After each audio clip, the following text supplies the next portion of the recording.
नमस्कार किसान भाइयों। मैं कमला प्रसाद मौर्य सोनभद्र उत्तर प्रदेश से। आप देख रहे हैं टॉपर किसान यूट्यूब चैनल। टॉपर किसान यूट्यूब चैनल पर आप लोगों का स्वागत है। अगर आप हमारे चैनल पर नए हैं तो चैनल को सब्सक्राइब कर लीजिएगा और यह वीडियो अच्छी लगेगी तो वीडियो को लाइक कर दीजिएगा। साथ में किसान मित्रों और साथी दोस्तों में इस वीडियो को शेयर जरूर कीजिएगा। यह वीडियो बहुत ही महत्वपूर्ण होने वाली है, इसको आप पूरा देखिएगा, स्किप मत कीजिएगा,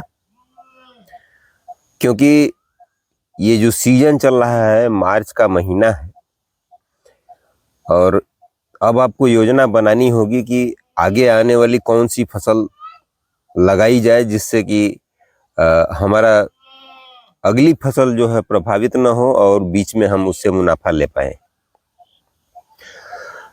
तो इसके लिए जो सबसे अच्छी चीज है इस समय आप लगा सकते हैं, गेहूं कटने की कगार पर है, गेहूं कुछ जगहों पर कट भी रहे हैं।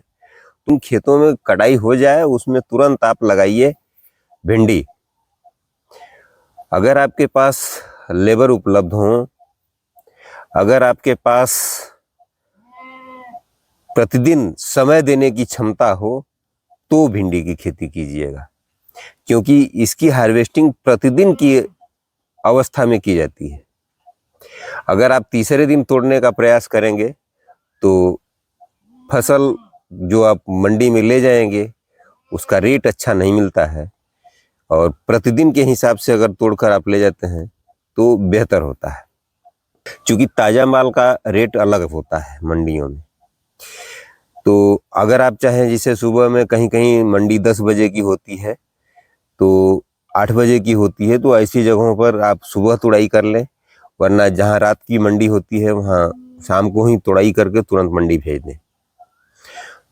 और प्रतिदिन की अवस्था में तुड़ाई इसलिए करनी चाहिए कि ये 24 घंटे में ही इतनी बड़ी हो जाती है कि मार्केट में लोग लेने से इनकार करने लगते हैं। तो इस बात का भी आप लोगों को ध्यान देना है। तो भिंडी के लिए बहुत ज़्यादा मेहनत करने की ज़रूरत नहीं है।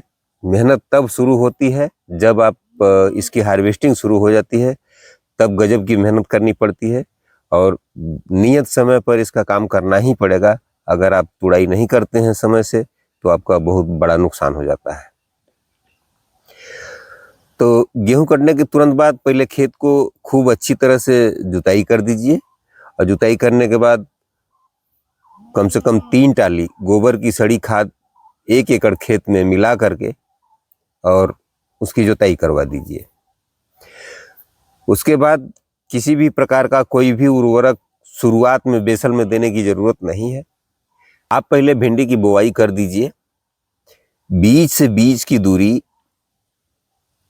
5 इंच और लाइन से लाइन की दूरी 10 इंच होनी चाहिए। इसी रेशियो से आप बुआई कर दें। आप कहेंगे आप इतना नजदीक क्यों बता रहे हैं, तो उसका कारण है।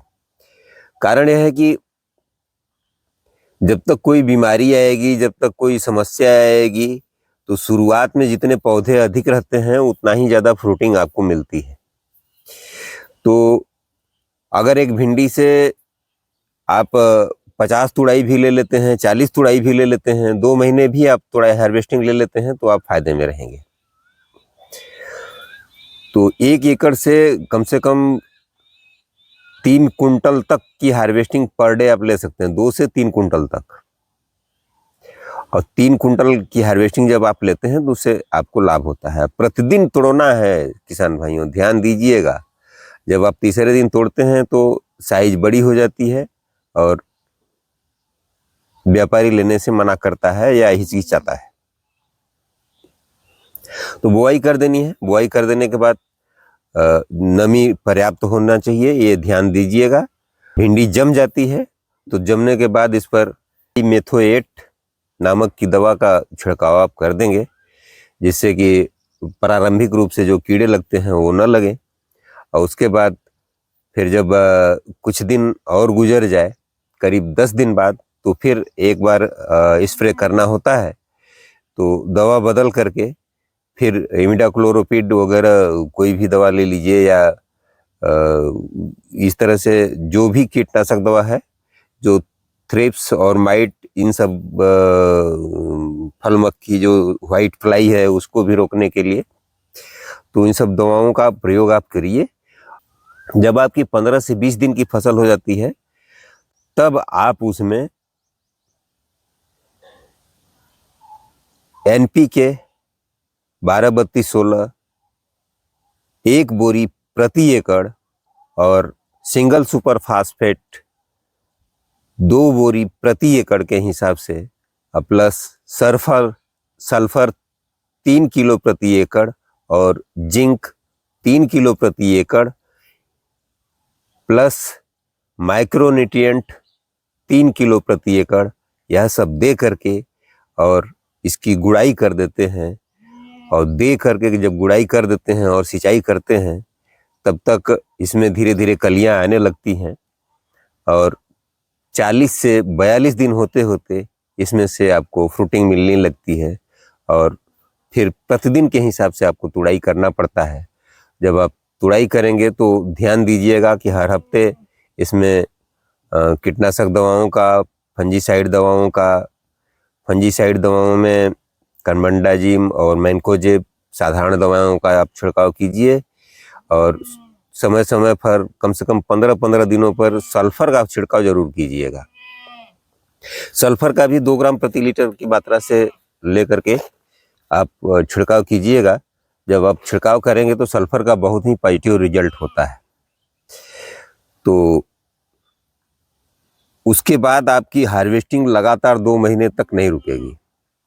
और 2 महीने बाद अगर कोई रोग बीमारी आती है, कोई समस्या आती है या आपको खेत खाली करना पड़ता है, ये जब आप इस समय अप्रैल के शुरुआत में लगाएंगे तो ये जून में लगभग हार्वेस्टिंग शुरू हो जाती है।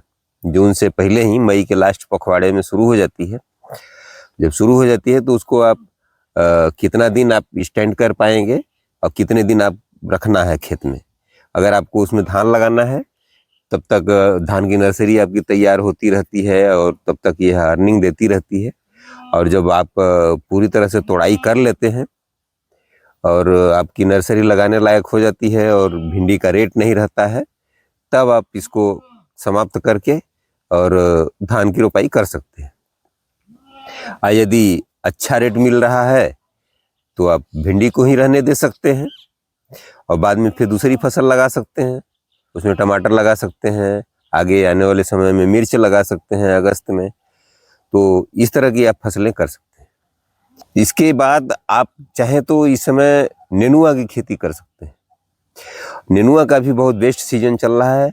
अगर आप अप्रैल में लगाते हैं तो इस समय तैयारी कर लीजिए। अप्रैल में 1 अप्रैल तक इसकी बुआई हो जानी चाहिए। 1 अप्रैल तक बुआई कर देंगे तो इसकी भी हार्वेस्टिंग जून में शुरू होती है। और जून में जब रेट इसका टाइट हो जाता है, मई में तो बहुत ख़राब रहता है रेट सभी सब्जियों का, लेकिन जून में बहुत अच्छा रेट हो जाता है। और जून में अच्छा रेट लेकर के आप इसका भी लाभ ले सकते हैं। इसमें भी बहुत ज़्यादा खिदमत की ज़रूरत नहीं है। आप चाहें तो इसको ज़मीन पर भी कर सकते हैं, आप चाहें तो इसको चढ़ा कर सकते हैं। लेकिन नेनुआ को अगर चढ़ा कर करेंगे तो बहुत ज़्यादा बेहतरीन रिजल्ट मिलता है और बारिश के सीज़न में इसका बहुत बढ़िया फ़ायदा मिलता है, रेट अच्छा मिलता है। और 20 से 25 रुपये का रेट आराम से भिंडी, 20 से 30 रुपये का रेट भिंडी और नेनुआ दोनों का मिलता है और इसको आप कर सकते हैं। तो इन दोनों में से आप कोई भी फसल कर सकते हैं जो आपको अच्छा लाभ देगी।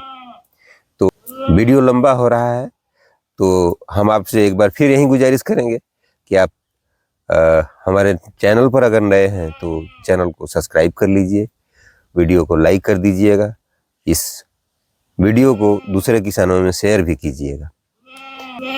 अगर आप हमको टॉपर किसान फेसबुक पेज पर देख रहे हैं तो फेसबुक पेज पर भी टॉपर किसान को फॉलो कीजिएगा और लाइक कीजिएगा। तो आज का वीडियो यहीं तक। अगली वीडियो में फिर मुलाकात होगी। तब तक के लिए आप मुझे इजाज़त दीजिए। नमस्कार, धन्यवाद। जय जवान, जय किसान।